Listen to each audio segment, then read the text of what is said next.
Good evening, Democrats. Are you fired up? Are you ready to go? Well, I hope so. This is the election of a lifetime because more than any one candidate or policy, what's at stake is the American dream.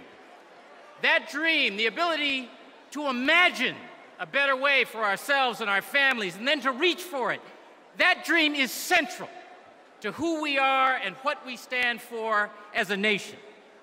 Whether that dream endures for another generation depends on you and me, but it also depends on who leads us. In Massachusetts, we know Mitt Romney. By the time he left office, Massachusetts was 47th in the nation in job creation during better economic times, and household income in our state was declining. He cut education deeper than anywhere else in America. Roads and bridges were crumbling, business taxes were up, and business confidence was down. Our clean energy potential was stalled, and we had a structural budget deficit. Mitt Romney talks a lot about all the things he's fixed. I can tell you, Massachusetts was not one of them.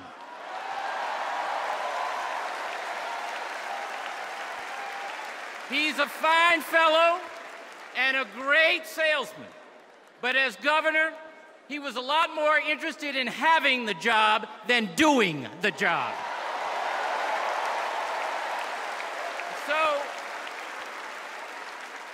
So when I came to office, we set out on a different course, investing in ourselves and our future.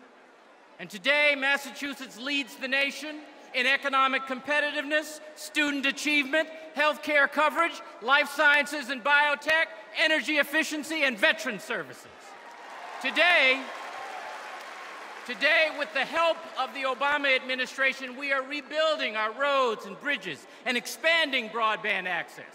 Today, we're out of the deficit hole Mr. Romney left, and we've achieved the highest bond rating in our history.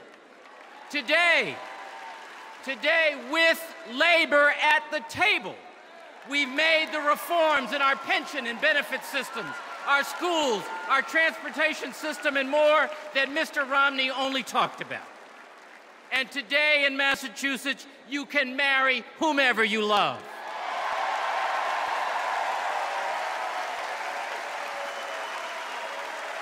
We still have much more to do, much more to do. But we are on a better track because we placed our faith not in trickle-down fantasies and divisive rhetoric, but in our values and our common sense. The same choice faces the nation today. All that Republicans are saying is that if we just shrink government, cut taxes, crush unions, and wait, all will be well. Never mind that those are the very policies that got us into recession to begin with. Never mind that not one of the governors who preached that gospel in Tampa last week has the results to show for it. But we Democrats, we owe America more than a strong argument for what we are against. We need to be just as strong about what it is we are for. The question is, what do we believe? Well, we believe in an economy that grows opportunity out to the middle class and the disenfranchised, not just up to the well-connected. We believe that freedom means keeping government out of our most private affairs, including out of a woman's decision whether to keep an unwanted pregnancy and everybody's decision about whom to marry. We believe that we owe the next generation a better country than we found, and that every American has a stake in that. We believe that in times like these, we should turn to each other, not on each other. And we believe that government has a role to play, not in solving every problem in everybody's life, but in helping people help themselves to the American dream. That's what Democrats believe. That's what Americans believe. And if we want to win elections in November and keep our country moving forward, if we want to earn the privilege to lead, my message is this: it's time for Democrats to grow a backbone and stand up for what we believe.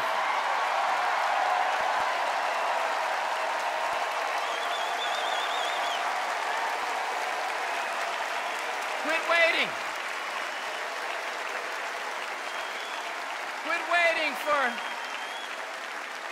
Quit waiting for pundits or polls or super PACs to tell us who the next president or senator or congressman is going to be. We're Americans. We shape our own future. And let's all start by standing up for President Barack Obama. This is the president. This is the president who delivered the security of affordable health care to every single American in every corner of this country after 90 years of trying. This is the president who brought Osama bin Laden to justice, who ended the war in Iraq and is ending the war in Afghanistan. This is the president who ended Don't Ask, Don't Tell so that love of country, not love of another, determines fitness for service, who made equal pay for equal work the law of the land. This is the president who saved the American auto industry from extinction, the American financial industry from self-destruction, the American economy from full-blown depression, who added 4.5 million private sector jobs in the last 2.5 years, more than in George Bush's 8 years in office.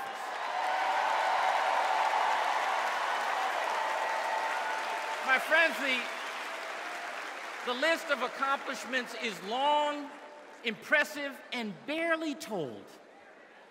And even more impressive when you consider that congressional Republicans have made obstruction itself the centerpiece of their governing strategy. With a record like that and a vision that hopeful and powerful, I, for one, will not stand by and let him be bullied out of office, and neither should you.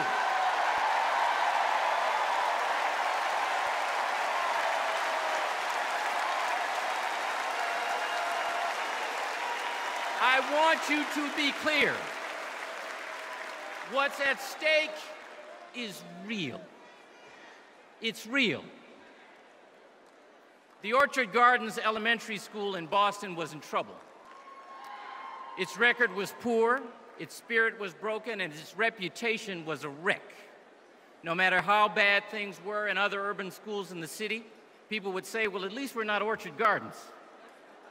Today, thanks to a host of new tools, many enacted with the help of the Obama administration, Orchard Gardens is turning itself around. Teaching standards and accountabilities are higher. The school day is longer and filled with experiential learning, art, exercise, and music. The head of pediatric psychology from a local hospital comes to consult with faculty and parents on the toughest personal issues in students' home lives. Attendance is up, thanks to a mentoring initiative. In less than a year, Orchard Gardens went from one of the worst schools in the district to one of the best in the state. The whole school community is engaged and proud. So am I. At the end of my visit about 1.5 years ago, the first grade, led by a veteran teacher, gathered to recite Dr. King's I Have a Dream speech. And when I started to applaud, the teacher said, "Not yet, Governor." Then she began to ask those 6- and 7-year-olds questions. What, she asked, does creed mean? What does nullification mean? Where is Stone Mountain? And as the hands of those 6- and 7-year-olds shot up, I realized that she had taught the children not just to memorize that speech, but to understand it. See, today's Republicans and their nominee for president tell us that those first graders are on their own to deal with their poverty, with ill-prepared young parents, maybe who speak English as a second language, with an underfunded school, with neighborhood crime and blight, with no access to nutritious food, and no place for their mom to cash a paycheck, with a job market that needs skills they don't have, with no way to pay for college.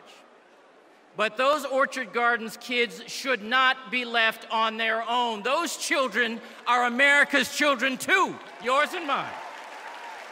And among them are the future scientists and entrepreneurs, teachers, artists, engineers, laborers, and civic leaders we desperately need. For this country to rise, they must rise. And they and their cause must have a champion in the White House. That champion is Barack Obama. That cause is the American dream. Let's fight for that. Let's canvass and phone bank and get out the vote for that. Let's go tell everyone we meet that when the American dream is on the line, we want Barack Obama in charge. Thank you so much. God bless you, and God bless the United States.